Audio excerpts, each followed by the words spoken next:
Welcome to this after-lunch session on heuristic search. Our first talk will be by Patrick Haslam on incremental lower bounds computing for additive cost planning problems of gut seconds long title. Yeah. Okay, I'm just going to put it there and it will pick up. Can you just switch the thing off?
Again, the same, the solid line is the lower bound. The stars, which you can barely see, go roughly up to here. What's interesting about this domain is that this is the encoding of the genome edit distance problem. And because this is a fairly well-studied problem, there exist domain-specific solutions for it, which can give us not optimal solutions, but at least fairly good ones, and also lower bounds. So the gray bars there in the middle are the gap that is left between the best solution and the highest lower bound that we can find with domain-specific methods in this particular domain. So that's showing that, at least in this case, the fault or the blame for the gap belongs to both sides. So in order to close it, we both need better solutions and we need better lower bounds. So, to sum it up, optimal planets don't scale, they don't solve as large problems as we would like. At least in some cases, we know that the non-optimal planners fall quite a bit short of what can be achieved in terms of plan quality. And there is a lack of sufficient lower bounds. And that's the last point that I try to address.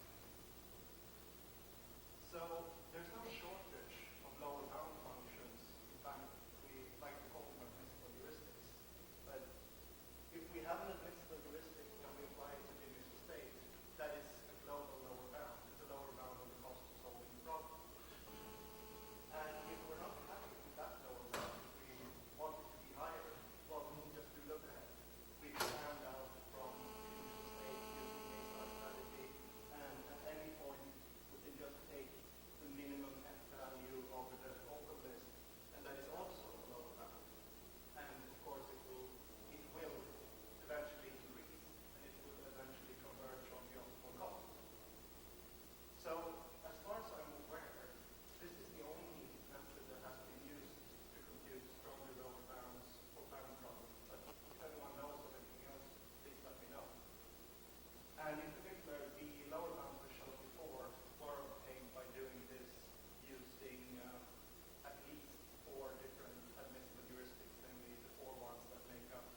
that is not valid for the original problem, then we can show that there exists a set of conjunctions such that if you take this construction using that set of conjunctions and then take the reflexation of that, then that solution that we have is no longer valid.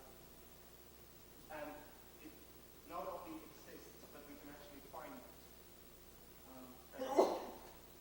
So that means that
only remaining question is how do you compute that initialized plan, and Susie could explain it later in the session.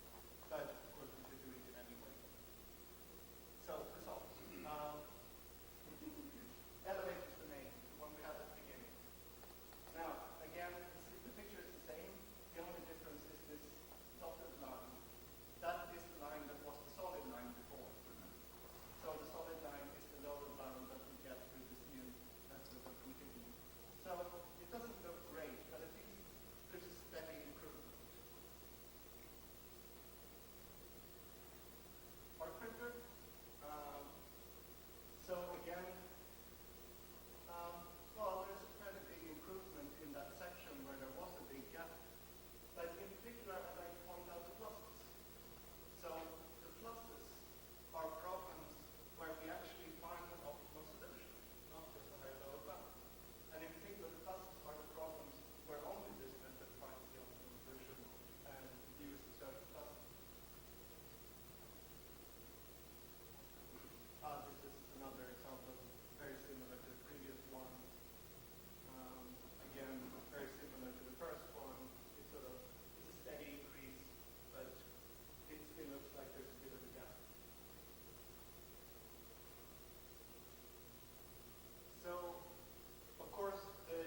going to say my name, or should I just... Okay, those that don't know what the indexation is, does anybody know who he is?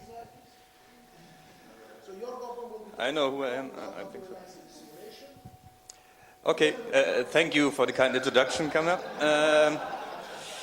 Okay, so this is in many ways a follow-up of our HKI work last year. Well, I was planning to mention last year when I gave the talk, I had one of the worst hangovers of my life, so luckily that's not the case today. I don't know if was anybody there last year in Barcelona? I think you said you'd come, but you didn't. I don't know. Okay, anyway. Huh? Yeah, okay, at the talk. Okay, nobody seen my talk. That's a good thing. I haven't yet dared to look at the recording. So, we'll start with the background. Hardly surprising. Okay, maybe I continue the gag from last talk. So, does anybody not know what merge and shrink abstractions are? Does anybody know what merge and shrink abstractions are? Okay, there's only a small gap that you need to close. Okay. So, I mean, essentially, like as it's written here, so basically what we're going to do is we're going to construct an abstraction of the state space, which means a smaller state space in which some states have been aggregated into a single state. It's equivalent to saying we impose an equivalence relation over the states and then we compute the heuristic in the quotient system. Okay, so the way we're doing this is we iteratively take the single state variables and merge them, which basically means we build a synchronized product. And then, so if we do that without doing anything else, we're going to get the actual state space. So what we do is in between those merging steps, we're going to do a shrinking step. That's why it's called merge and shrink. And the shrinking step just means to aggregate some states, and thereby we can keep the abstraction small. And, well, this is the intuition compared to pattern databases, in case you're familiar with them. But let's just go to a little more concrete representation of the idea. So here's the basic algorithm we're executing. We start with the set of atomic abstractions, or, well, which will be atomic projections onto a single state variable. So projecting onto a single state variable means we just ignore all the other variables, and then we build a state space that corresponds to a single variable, basically. I have an example on the next slide. So then we just make a loop. We pick two of those abstractions in some fashion, and then we will merge them. And we replace the previous two abstractions with their merger, with their product, and then we're going to shrink the product until only a single abstraction remains, and then that'll be the abstraction returned. And as I already mentioned, if we do not actually shrink, then we're reconstructing the actual state space, which is not what we want to do. What we want to do is we want to have something that runs quickly and will give us an informative estimate for search. Okay, there's two questions we need to answer. The first is, how do we actually pick those two abstractions? I mean, which two abstractions do we pick at any given point in time? And I'm not going to answer it in this talk. The one that I'm going to talk about, and really we haven't thought much about how to answer this question. The one we've been going on about for years is the second one, how to shrink an abstraction. So which are the two, how do I actually aggregate the states? At the end of the day, it boils down to the following question. You have an abstraction, some state space, and you need to pick two states that you choose to aggregate. And you want to do this in a way that loses as little information as possible. So the question is, how do you choose those two states? So here's a worked example. So we all like trucks and packages, right? So here we got one package and two trucks. The state should be kind of obvious. So the first letter is where the package is, and then we have the truck. So LRR means package left, two trucks on the right. And I'm not going to go into a lot of detail on this. This is basically the state space, okay? So in merge and shrink, what we're looking at first is the atomic projections, which are these here. So on the left, you see the projection onto the package. The package can be on the left, on the right, or in track A or in track B, and then those are connected according to the operators of the problem. You don't have to worry about these PAL and DEL things here. I mean, they're basically abbreviations of the names of the operators. They're important in some contexts, but not really for this one here. They're just in there because they happen to be already done by Malta and we were too lazy to remove them. Okay. Then you see two atomic abstractions for track A and track B with the obvious structure, right? So what we now have is this collection of abstractions down there on the bottom left. Okay, that's what we start with. Then we pick two abstractions, in this case the one for the package and for track A, and we build a product, which will give us the transition system you see here. So our collection of abstractions is now reduced to just two members, right? We have this abstraction that we call T1, and we still have the other atomic abstraction left for track B. Now what we're going to do is we're going to shrink that abstraction in order to obtain some new abstraction T2. And now we're in the situation I outlined, we have to decide which states am I going to aggregate here. So let's just pick two of them, those two for example. We aggregate them into a single state, which means that, well, we merge them into a single node and with all the incident edges. So obvious transformation. We choose some more. Oh, it wasn't actually this. How do I get back on this? Yeah. Oh, okay. Okay, so I select two more states and aggregate them, two more states, aggregate them, two more states, these two here, and aggregate them, and finally end up with this abstraction here. Okay, so we just keep doing this until we think it's small enough. Much of the time we will impose a fixed bound, but not necessarily. Okay, and then we have this new collection here. Now the next thing we're going to do is we're going to build the product of those two abstractions, and then eventually we'll finish, but I'm not going to show this here. So, how do we actually answer the question how to aggregate two states, how to choose the states to aggregate? Here's the answer we gave last year, and it's really based on a very well-known and age-old notion called bisimulation. So an equivalence relation is a bisimulation that looks like the little picture here in the top right corner from your perspective. So the two states S and T are bisimilar, which you can take to mean equivalent. If for every operator, for every transition label L that you see here, that label leads you into two states that are again equivalent. So whatever you do in those two states, you get two states that are indistinguishable or equivalent. Okay, so what the obvious idea is, okay, we're going to aggregate two states S and T if and only if they're bisimilar in that sense.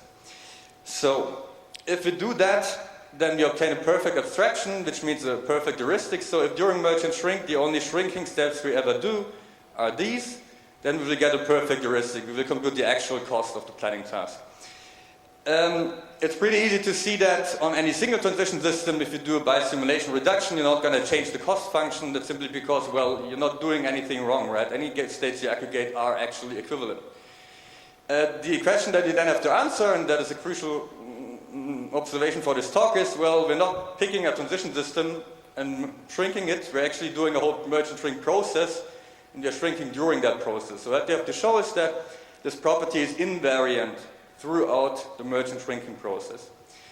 It's very easy to see for the shrinking steps, it's really trivial. The question is it invariant of merging steps? So, and I really need a third hand here to hold the mic because I was planning to illustrate it with my hands. You have two abstractions, okay? One left, one right. You build a bisimulation of this one, bisimulation of this one. Now you make a product, and it turns out that this product abstraction is again the bisimulation of the product system. Okay? That's what I call invariance. Okay, here's just a simple example of a bisimulation. So of our logistics example first. So the equivalence relation you see here is a bisimulation, and you can notice that it's indeed a perfect abstraction. So any state here. So those will be aggregated, and that doesn't change the distance of any of those states from the green goal area. But, okay. The problem with bisimulation is that it gives you a perfect heuristic, but most of the time it takes exponential time to compute. I mean, the abstractions are just too big. So it's not really what you wanted. What you wanted was something that is more approximative and that takes less runtime. And we also gave an answer to that in our paper last year, which was called greedy bisimulation. So the idea here is to make a bisimulation, but not relative to all operators of the problem, or all transitions in the problem, but only relative to a subset of the transitions. Which basically means is, okay, we're going to relax this notion by forgetting about part of the transitions in the state space.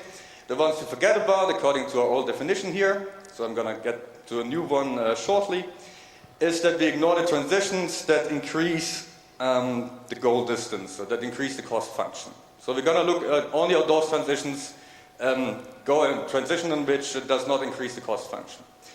Okay. So the good news is this is still locally perfect. Locally perfect means if you apply this to any one transition system, you get a perfect heuristic. It's not that difficult to see, so we don't lose information locally. Problem is, it's no longer invariant.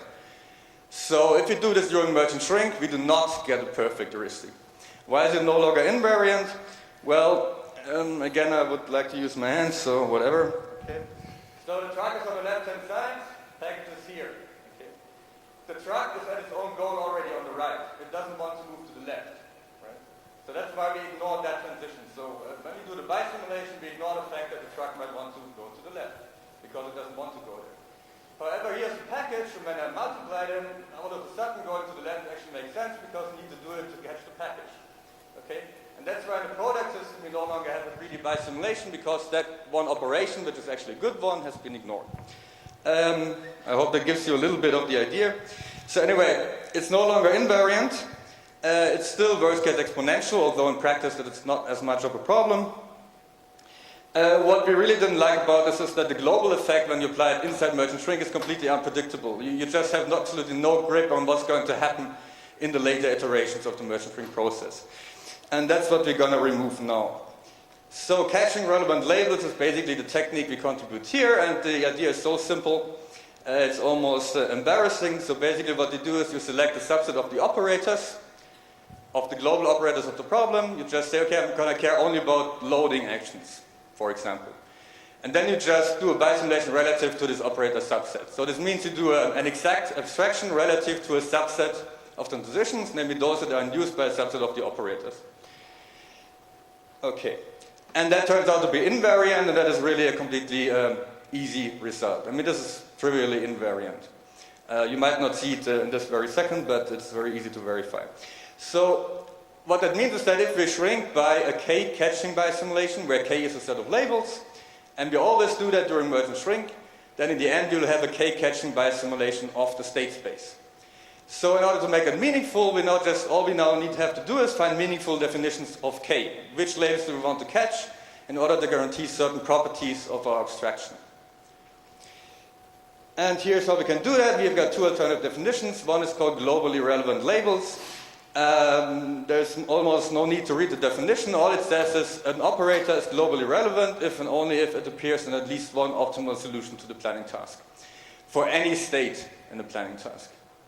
That's an important part. We're looking at all states, not just at the initial state here. So anything that's part of an optimal path somewhere in the state space is globally relevant. If we catch those guys, then we get a perfect heuristic locally. Okay, that's again very easy to see. I don't know, you owe me a laptop. Okay, so the second idea is, can we perhaps catch less labels? I mean, all operators that participate in optimal solutions, that sounds like a lot. So we can do this a bit more approximately by saying, oops, sorry. Oh man.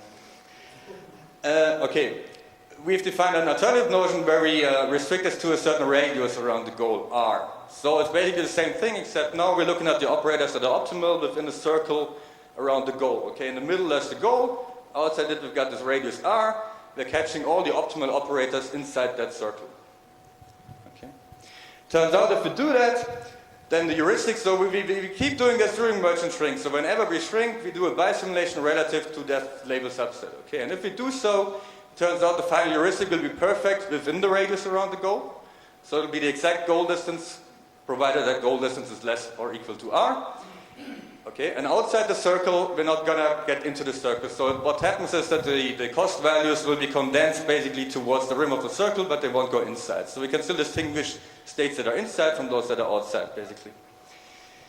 And here are the theoretical results that we get thanks to this. So this is invariant over merge and shrink. I've shown you that locally we get these properties, which means that if you plug it together, we get those properties in merge and shrink, which overall means that if you catch all globally relevant labels during all shrinking steps, you get a perfect abstraction. If you catch R relevant labels, where R is the heuristic value of the initial state, is the actual cost of the initial state, then A star won't have to do any search. It's a little more detailed than that. Actually, we have to disallow zero cost operators in this result. But essentially, we don't need to search, so it's still good enough in this case. So this is so far saying, okay, it's a good idea to catch those labels because you don't lose information. Can it also bias anything? Do you have a question, Ronald? Okay. The answer is yes, it can in principle. So there exist examples where the abstraction becomes exponentially smaller thanks to catching only this label subset. Now, you might have noticed that this is a theory result. I'm saying there exists examples where it happens. And I'm saying this in that way because there's no benchmark where it actually happens. Okay, otherwise I would have said in the gripper domain it happens. Okay. So here are the results. So this is a theoretical, these are empirical results, but here what we do is we actually catch the label sets I've just described to you. So, I mean, obviously, there's no simple way of finding all operators that are on an optimal path somewhere in the state space, right? So we're going to have to approximate this in practice. Here we have a theoretical comparison where we actually computed those exact label sets by building the entire state space and just collecting them. So this is only for small examples. And basically what I want you to observe is that, I mean, on the left-hand side here, you see the set of all labels, the set of globally relevant labels, and those of the R-relevant labels with the correct radius. And you see that those numbers aren't very different. I mean, in some domains they get a lot smaller, but most of the time they aren't very different. And consequently, when you look at the abstraction sizes, they aren't that very different either. So basically the message is, this is very nice in theory, but as far as those benchmarks are concerned, the label reduction is not enough to get a good enough abstraction size reduction. Okay? So we've designed two approximation techniques. How much time have I got left? 2, 3, 3. Okay, so let me just skip forward here a little bit. So there are two approximation techniques. The first one is basically by some kind of simple backward chaining from the goal, where we have a parameter beta, and that's an important detail that allows us to control the trade-off between the label set size. So if beta is 1, our label set will be big and the heuristic will be good. If beta is 0, our label set will be very small and the heuristic will be very bad, but cheap to compute. So beta is basically the trade-off. Then we have a second technique that I'm not going to go in detail on due to the limited time. So here are empirical results on the IPC benchmarks using those methods. We actually ran 32 merge and shrink abstraction strategies. Obviously they don't fit on the slide, so I just picked a few. Also the set of the all domains doesn't fit on the slide. I mean, basically there wasn't that much to observe anyhow, so it's just as well that we weren't able to show it all here. I mean, basically, essentially what happens is that, well, most of the time it doesn't really give you much of an advantage in the IPC benchmarks. There are some domains where it does. So basically, you can use this to build portfolios, and we show in the paper that this way, yes, we can improve on the performance of the best portfolio. But, I mean, it's really just in a few domains where it works, basically. And I'd like to give you a very simple, I'm almost done, a very short glimpse on some attempt to assess why it doesn't work. So what you see here is this beta parameter I've talked about, okay, ranges between 0 and 1. The red curve, M and S build, the big red curve that goes up very steeply, is the number of planning tasks where we were actually able to build the abstraction within half an hour and 2 gigabytes of memory. Okay. So you see that as beta goes to about 0, building the abstraction becomes a lot easier, which is what you wanted. If you compare it to the coverage curve, which is the green one, the green dotted one, which is not quite as steep, you see that, well, it's not quite as steep, meaning that, well, although the abstraction becomes a lot easier to build, we lose a lot of heuristic quality, and therefore the coverage doesn't actually go up that much. And now finally, all those other curves are average expansions for different subsets of the instances. Let us just look at the lowermost curve, this red one, okay, like the one at the bottom. That's the average over all instances solved by everybody here of the expansions required to solve the task. What you see is that when beta is 1, it's very small, meaning the heuristic is very good. Okay, then as we go to 0.75, it's still okay. As we go to 0.5, suddenly there's this, it goes up quite steeply, and after that it's flat again. Basically it means that at the point where we decrease beta towards 1/2, the heuristic becomes very bad, and if we decrease beta any further, actually the heuristic it doesn't really affect the heuristic anymore. So there's some kind of phase transitions where on the one hand you got a very good heuristic, on the other hand you got a bad heuristic. And the problem is that this phase transition is to the right hand side of beta, where building the abstractions is still quite expensive. Which basically means that we need to find better ways of finding the labels that might be able to move the phase transition further to the left. And that is, I think, what Patrick might have meant with abstraction refinement, because he apparently had an idea how we could use abstraction refinement for the purpose. I'm curious to hear the idea, and that's actually my conclusion. Thanks.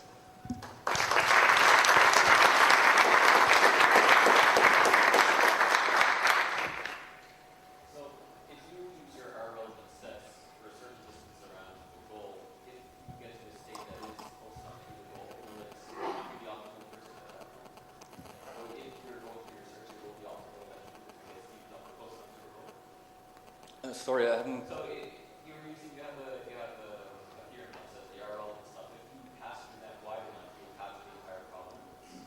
But if it's not wide enough, will your search eventually get Yes, sure. I mean, if the radius is not wide enough, you still have a perfect heuristic within the radius. It's just that you might spend too much search outside the radius. I mean, choosing the radius large just means that A star actually won't have to do any search because it's already in the circle initially. So I mean, if this is giving relevant information to the heuristic for informativeness, have you considered casting a smaller net around the goal and then a smaller net catching the labels around the initial state to try and be informative? We haven't tried it yet. I mean, someone suggested, and we initially thought that we could make an ellipse instead, like reminiscent of this A star thing. It actually doesn't work in theory, so in theory you can't do that. You will actually have to search in worst case. We haven't tried it in practice yet. It might actually be a practical idea that might work.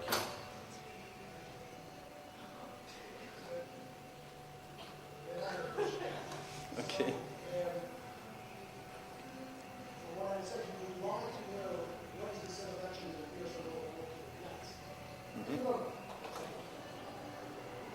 What about instead of using H1, collecting numbers down H1, just thinking beyond the landmarks and say, well, let's do that.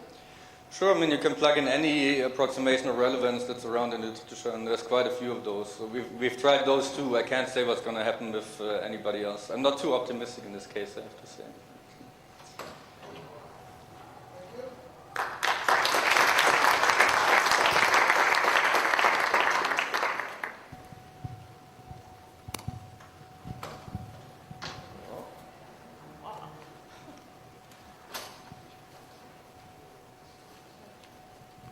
So our next talk will be on minimal landmass swapping of the planning by Patrick, Russell, Johnson, and Stephen.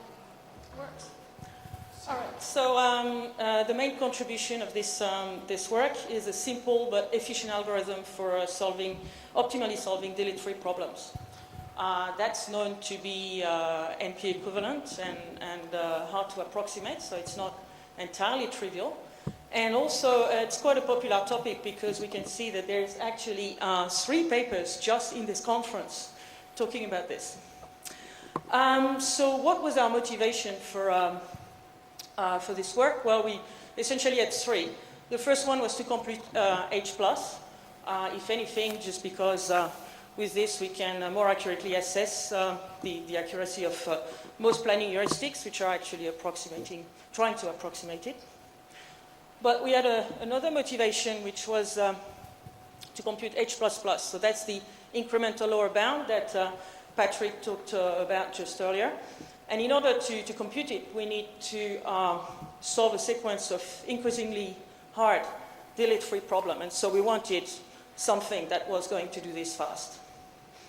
Perhaps the most important motivation is that there are delete-free planning problems that are interesting in their own right. So for instance, last year, Avitan and Ronan talked about the minimal seed set problem, which is this problem in computational biology, and which is delete-free.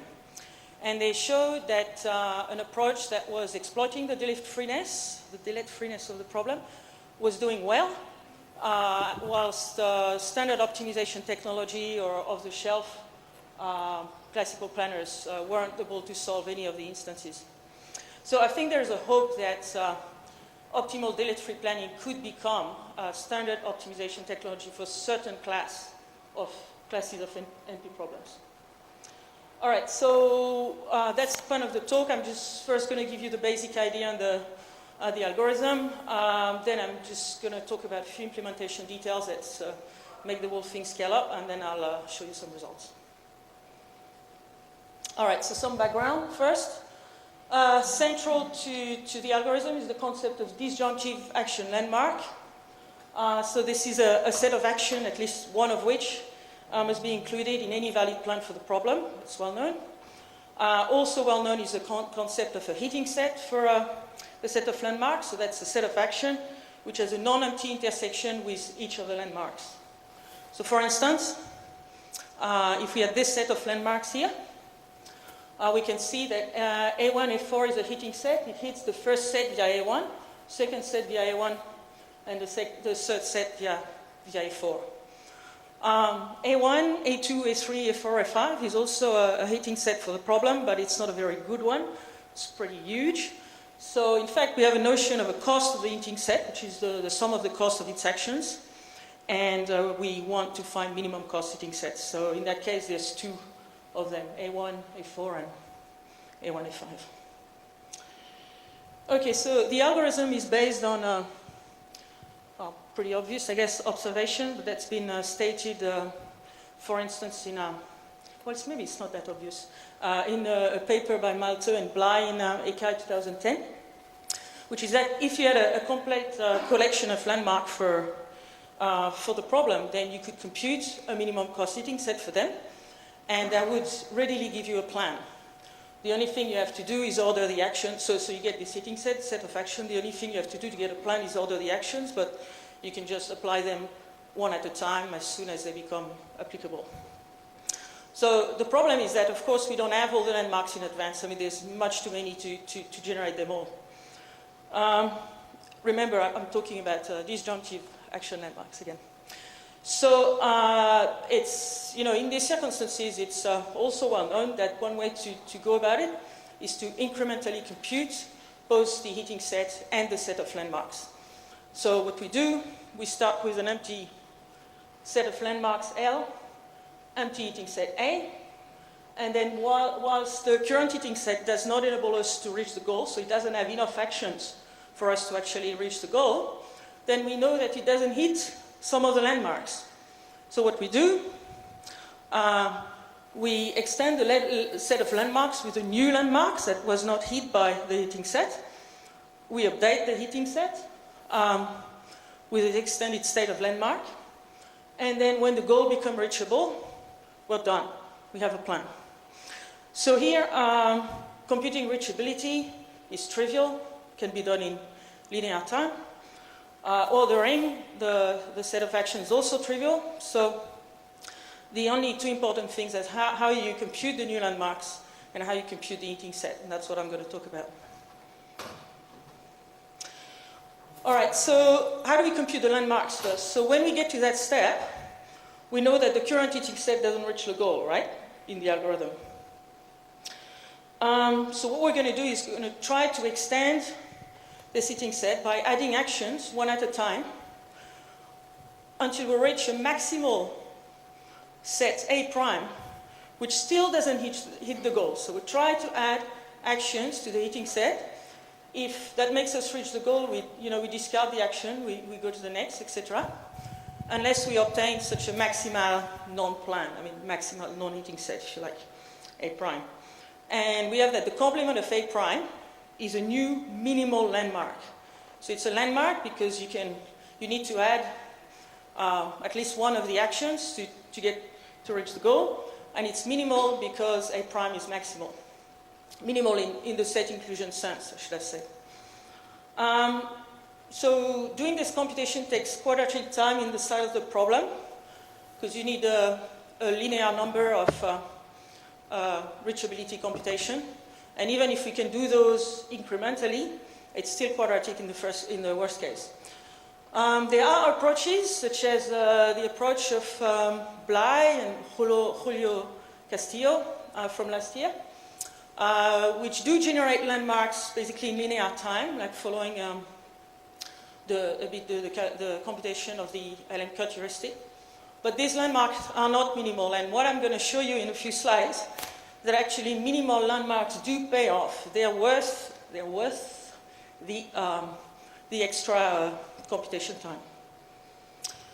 All right, so the second step is to compute the hinting set. So we want to find a minimum cost hinting set for a set of landmarks, L1 through Ln. That's NP hard. But observe that we already have a hinting set, a minimum cost hinting set for all but the last landmark, right? And the cost of that hinting set is a lower bound on what we're seeking. And that lower bound plus the minimum of the cost of the action in the new landmark is an upper bound on what we're seeking. So it looks like, this is pretty tight bounds. These bounds are likely to be pretty tight, and it looks like probably a branch and bound approach would do well on this kind of problem. So we do also a branch and bound search. The nodes in the search tree are partial heating sets, so non-heating sets, really, and the set of landmarks that still need to be hit at that node. There are two ways to construct such a search for a heating set. I mean, either you branch on the inclusion or non-inclusion of an action in the set, so it's binary, or you pick up a landmark to be hit and you branch on its constituent actions. I mean, there are pros and cons to both approaches, and we've chosen the last one. So the way this works, I'm not sure. We pick up a landmark, let's say Li, here.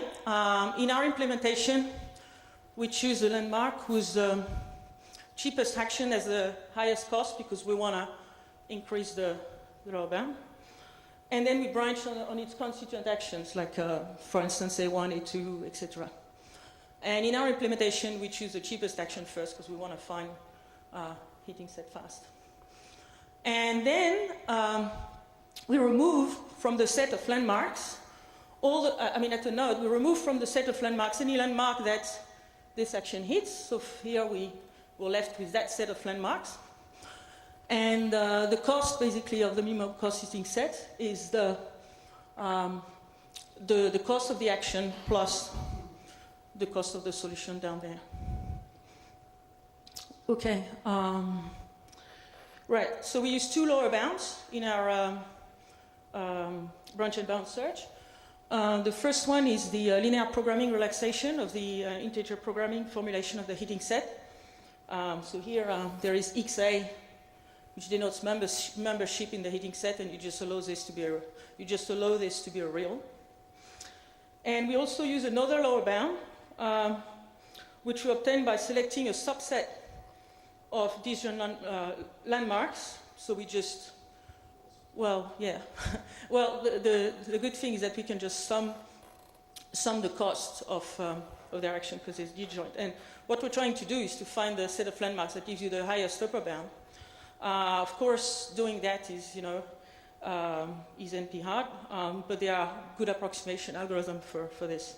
So basically, we have two lower bounds, and we take the maximum, and that's it.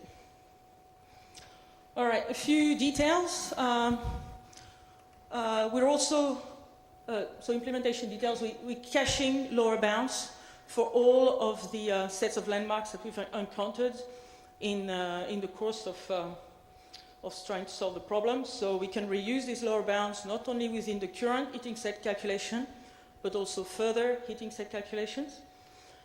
We also try to decompose when it's possible or it makes sense. The problem, the set of, the heating set problem into independent subproblems. So initially there's not a lot of opportunities to do that, but as you get progressively down the tree, it's pretty easy to partition the problem into a set of landmarks such as no partition, so that any two landmarks in different partitions are disjoint. And we found out that by doing this, it's very surprising, all partitions but one, in 99% of the case, consist of just one or two landmarks, and the rest is bigger. Not quite sure why. All right, and so of course we can solve these heating set problems, these small heating set problems independently and very quickly. All right, and the last thing we do is that we eliminate dominated actions. So if you have, if L of A prime is a set of landmarks that contain A prime, and L of A is a set of landmarks that contain A, is a superset of that, and the cost of A prime is greater than the cost of A, then it's better to use A to hit the landmarks, so you just basically discard A prime. I'm going to skip on this, but there's another set of improvements that we did. Our algorithm is in fact a bit more complicated, don't try to read, a bit more complicated than just the 3 lines that I gave you. So the 3 lines are in black, and there is all these bits in color. So there are two purposes for the bits in color. The first one is to increase the likelihood that the next landmark we generate is disjoint from the landmarks we've seen so far. And the second purpose is to avoid expensive minimum cost heating set computation when we can. So we, the stuff in green, we actually compute approximate minimal heating sets. And when the goal is reached, we have to check that they're actually minimum cost. And if they are not, we go around the loop. All right, so the results now. The first comparison is with the approach of Bly and Julio last year. We basically took all of the IPC benchmarks pretty much ever. So the important thing is that we compare really their ways of generating landmarks with our way of generating new landmarks, because in their paper they didn't try to compute the optimal solution, they just settled for approximation. So what we do, we embed their landmark calculation into our heating set computation. So we can see that there is a significant improvement in coverage. ML here is minimal landmarks and BC is Bonnet Castillo. I've listed all of the domains for which we solve at least 9 problems more than they solve. And you see there are quite a number of them. In fact, we solve a superset of what their approach solves. So why is that? Well, we do spend a lot of time in landmark computation, quite a lot more than they do. But what we find is that,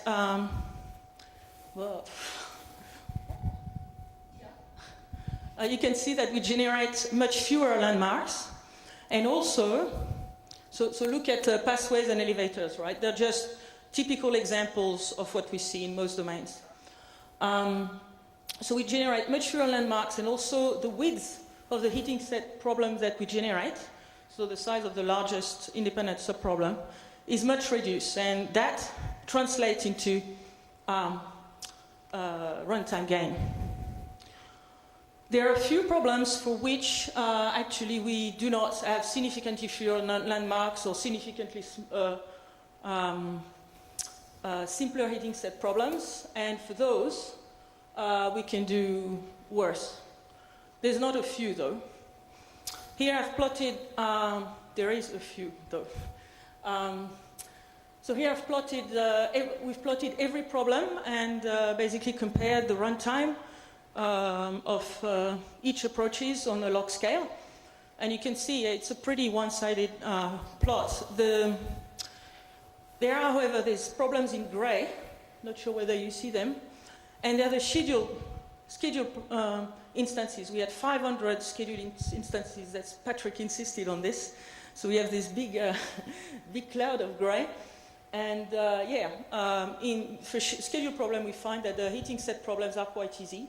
And the approach by Bly just works perfectly fine. Okay, I'm not going to say a lot here. Just to say that we, of course, tried to see whether a dedicated algorithm for a delete-free problem was worth compared to classical planning, so A-star and LM-cut. And we also compared to a few domain-specific methods. As you can see, the coverage is again quite improved. And when comparing with domain-specific methods, for instance, minimal seed set, we're able to solve all of the instances that were in Rodnan's paper in about the same time, or even faster, a bit faster than their domain-dependent algorithm. All right, so this is the last comparison. This is with the approach of Malte and Florian that they talked about this morning. Actually, Florian did the comparison. It's not from us. I think the main lesson here is not so much the difference of coverage, but is that the approaches are quite complementary. So here I've listed the domains for which there is a difference of at least 4. There is a difference of at least 4 problems solved, and you can see that for free cell or pathways, we seem to be doing something really right there. Whilst, for instance, for TPP, it seems that Malte's approach works a lot better. So I guess the most important aspect of future work would be to try to understand and exploit this complementarity. Yeah, and at the moment we have no clue as to why that is. I'm just going to conclude because I think I'm running out of time. So basically, we have a simple, but a very simple, I would say, but I think quite efficient method for optimal delete-free planning. And in addition, I think this method is very general. You have a lot of problems that can be cast as basically a minimal cost heating set problem for a set of things to be hit that you do not know in advance. And these incremental algorithms are very well suited to that. So an example that's well known is minimal cardinality diagnosis, the algorithm of Reiter, where you have to hit conflicts. Conflicts are sets of components that cannot work together, that we know at least one of them is abnormal. Perhaps the most similar algorithm is optimal block sort planning. We had an algorithm back in 2001. This is pretty much, this is very similar, right? I mean, it's just a different instantiation. And here, basically, in block sort, you have to hit a number of deadlocks, and deadlocks are a set of blocks that we know at least one of which we'll have to put on the table. And Fahim even did this for similar stuff for MaxSat. So I think there is a chance that we could benefit from cross-fertilization across these areas to come up with a better algorithm. Thank you.